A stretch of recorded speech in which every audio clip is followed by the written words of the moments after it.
My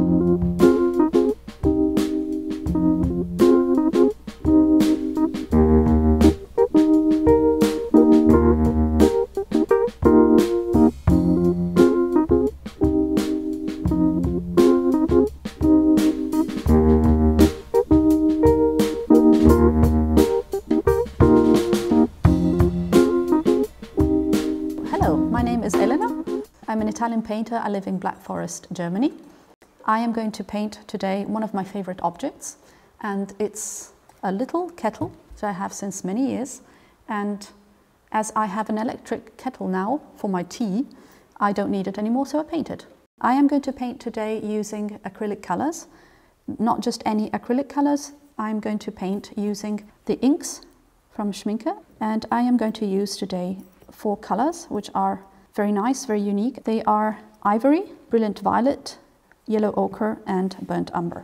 They are exactly like the regular acrylic color, it's just that they are fluid. So a metal jug is not painted with metal pigments, but this combination will give us a very unique way of painting metal. I start with a drawing. This is the drawing of my object. Well, if you have to draw an object like this, just briefly, it is a symmetrical object other than the handle and the spout. And so I will draw an axis. I will draw the 2 sides. Then, of course, from above it is a circle, but the more you incline it, the more this circle becomes an oval. And the same is here, down here. So it's pretty easy to draw. I will draw then a diagonal here to where the handle and the spout are, and also a little spoon in between. This is how I start. And normally, because I don't want to spoil my drawing, so on the back, what I normally do is I take a piece of tracing paper and I trace the painting, the drawing that I want to then paint, just with a pencil. So I go on here and trace just the outlines of the object. I don't need the shadows. And once I'm done with drawing it, on the back of my drawing, I will work with charcoal. I rub it on top of the drawing, so on the back side, so that it's actually a negative drawing. And what happens here is then I take my drawing and I place it on the canvas and I trace again the lines, and they will appear underneath. Here it's very light. I will then strengthen it later. Once I'm done with it, I paint actually the outlines of the object with a little brush and some ink, a mixture between burnt umber and violet. And once the drawing has dried, what I can do is with a cloth just wipe off the excess of charcoal that is still on the panel. That's how we get to this point, to the drawing. I'm going to start with an underpainting, and for this underpainting I am going to take the colors as they are. I am going to start really with wild colors. So I'm just going to spray some of these, and you know what, I might even just get my bottles here and just pour some drops just randomly here on top. And it doesn't matter if it goes a little bit on the object, I really don't care, because the first layer will not cover the lines of my drawing anyway. Who says that still life needs to be extremely realistic? You can combine something realistic with something looking a little bit more abstracted and free. And it's fun to experiment with these inks. They look really cool.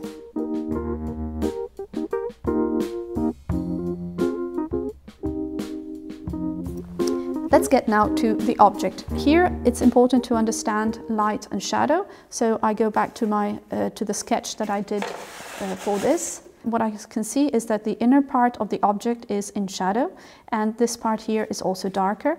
These are the lightest parts of the objects, these 2 here. I will have some shine here on the upper part of the spoon and on the sides of the handle. I am going to start with the dark parts by mixing some burnt umber with a little bit of violet. And this is going to be the color that is coming inside this part here. And I am going to paint very loosely in it, but I'm not going to hold my brush from here because it doesn't allow much control. I'm going to use it like a pencil. So it does feel like a watercolor. It's really very nice. But the difference is that you can really achieve very strong colors already with the first layers. You don't need to add so many layers to get dark colors as in watercolor. And the acrylic colors dry darker. The inks have developed the best of two worlds, acrylic colors and watercolors. So this part is dark here. So the part here, down here, is going to be light. What looks to be pure ivory here is actually not pure ivory. I have mixed it with some burnt umber and some violet. So I go back to this color here, and this is the inner part here, like a very rough wash. And the first layer is not really relevant. It's just to tone, so to speak, the surface and to understand where the colors are placed.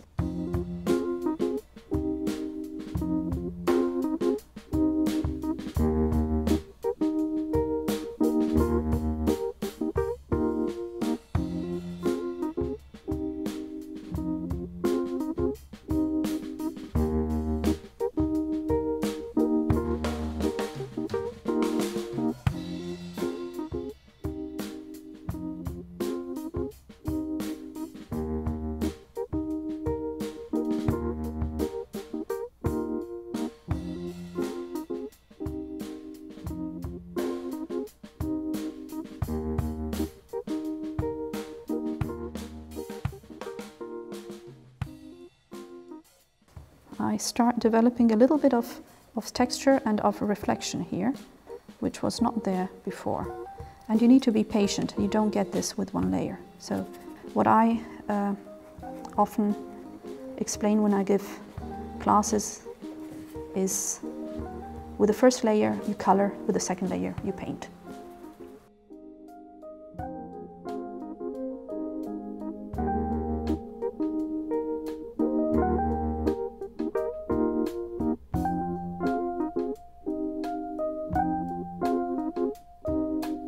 And here you start seeing how this can look like metal.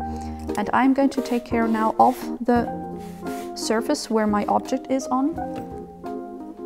And for this one here, I want to apply a color that is lighter. So I'm going to do just a mixture between everything that I have here. So the three colors plus predominantly ivory.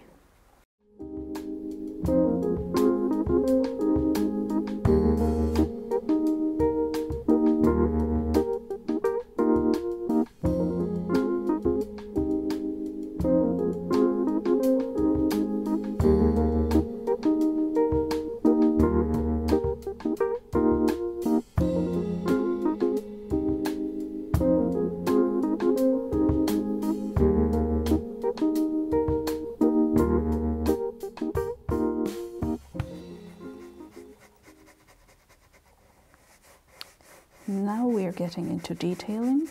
So this part looks very warm now, although it was originally very cold, because I am painting with ochre and ivory only. There are no other colors involved, so it looks very warm. And also this part here will be colored also, will be painted also as something very warm. And it starts to get a little bit this shine that I wanted it to have. And I'm going to paint this lower part with ochre. It's just ochre glazed on top. And this is the tip for you.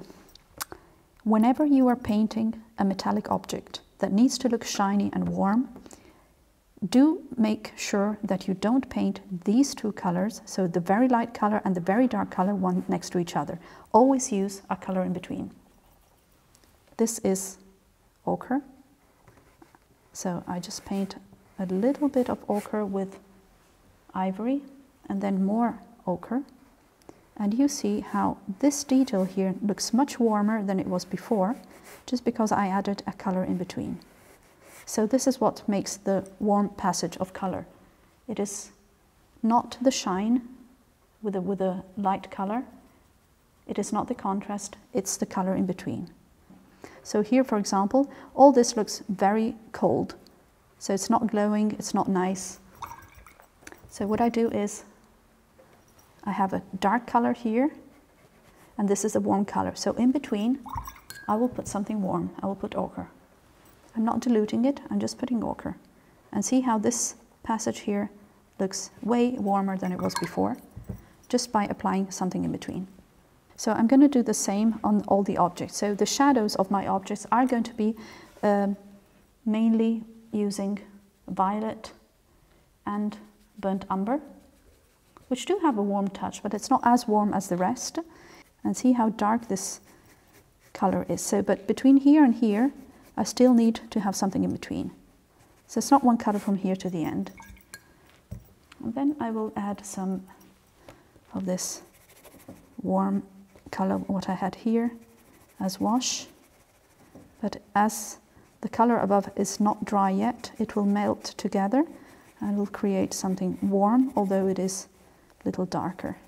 This is a very shiny object and it looks very new, but my jug is quite old, so it doesn't look that new. So what I want to do here, and this is something that is really fun to do, hold the brush from a little higher position. What will happen is that you will be able to swing a little bit the brush. So I get here some dark color, for example, and I'm going to do some little scratches.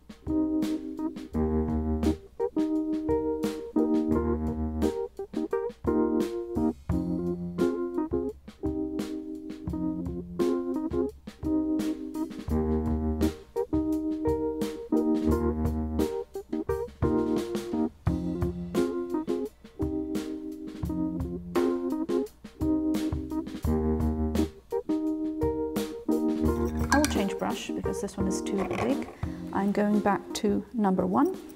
Now just pure ivory, white, and I'm going to paint these very thin details with ivory white. And this is the color that I'm going to use up here for highlights, and also here, why not, a couple of little scratches. And here we can really now work with the contrast. It's going to work very well. And before it's completely dry, I need on this side here to create a shadow for the object. And when you think about an object like this, so you see the upper part is an oval. The lower part is an oval as well. This means that it closes the shape on the other side like this. And when it closes the shape like this, it means that the shadow of this object, the cast shadow of the object, starts exactly at this point. So you can't have a shadow that is starting below this point here. So roughly, this is the ellipse, so my shadow will start here and close like this. So that's what I'm going to do. And I'm going to do it using first some ochre. So as I said, it starts virtually here, because that's behind my object, and I'm going to push it here and start it here on the table, and then round it up roughly like this. And the more the distance from the object, the less the shadow is intense. It's just a little bit suggesting that there is something happening down there and that it's not floating in the air. What is really nice with these colors is that I can even use them for signing. So that was it. Hope you enjoyed it.